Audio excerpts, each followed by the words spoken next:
भोजपुरी में पवन सिंह की एंट्री के बाद मैं आपको बता रहा हूँ कि बिहार राजनीतिक में भी पवन सिंह की एंट्री होने जा रही है। इसलिए मैं आपको बता रहा हूँ कि एक बड़ी खबर जो निकल कर सामने आई है कि मकर संक्रांति के दही चूड़ा भोज में पहुँचते हैं पवन सिंह। किसके घर पहुँचते हैं? तो बीजेपी के नेता, भाजपा नेता जो है आर के सिन्हा के घर, उनके घर दही चूड़ा भोज में पहुँचते हैं। इससे साबित हो जाता है कि पवन सिंह जो है अब बीजेपी के नेता बनकर रह गए हैं। मैं आपको बता रहा हूँ बड़ी जल्द ही पवन सिंह जो है बीजेपी ज्वाइन करेंगे और बीजेपी उन्हें बहुत जल्द ही सांसद का टिकट देगी।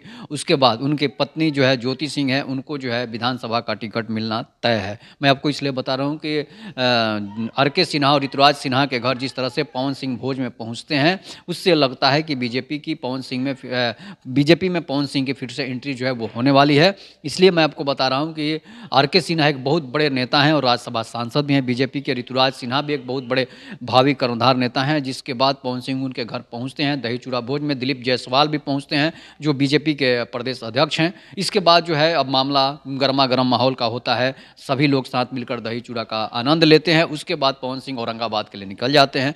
तो कयास यही लगाया जा रहा है कि बीजेपी में पवन सिंह की धमाकेदार फिर से एंट्री होने वाली है।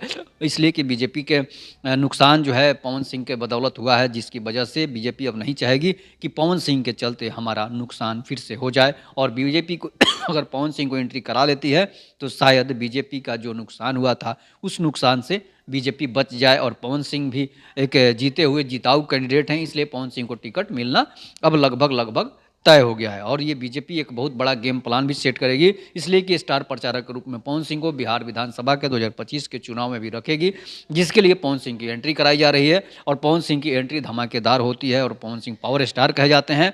जिसके बाद बीजेपी ही नहीं सभी दलों के पसीने छूट जाएंगे।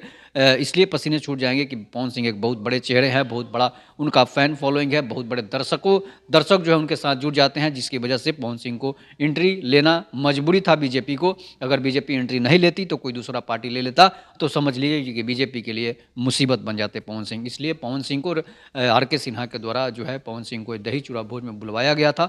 जी, इससे यही कयास लगाया जा रहा है कि पवन सिंह जल्द ही बीजेपी में एंट्री मारने वाले हैं। तब तक के नमस्कार, जय हिंद, जय भारत, जय श्री राम।